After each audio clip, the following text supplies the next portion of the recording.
2011 Chevy Impala. I'm gonna program this blank key to this vehicle. In order to do this, to do this without the scanner, you have to have one working key.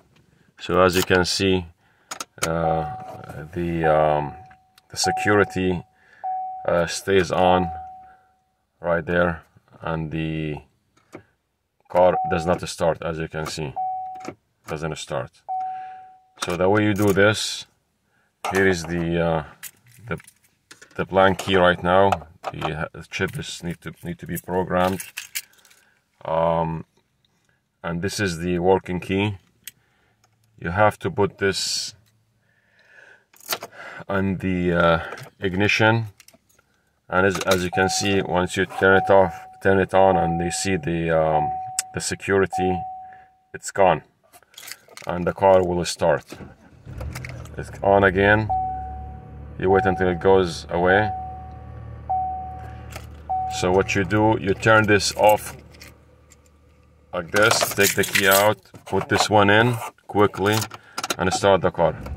You see the car starts right away with the same key.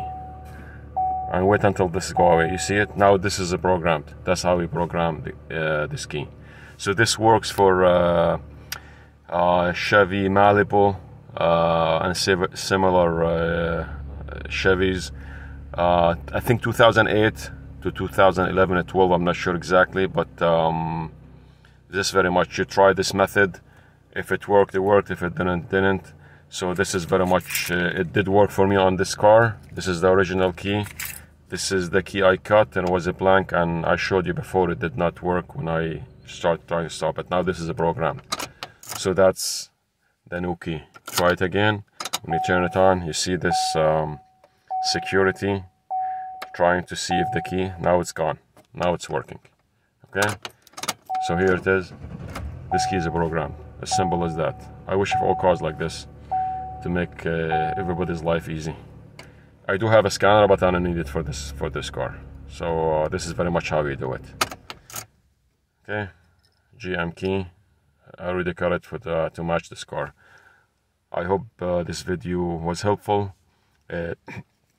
Thank you very much, and just please like, share, and subscribe. Thank you for watching.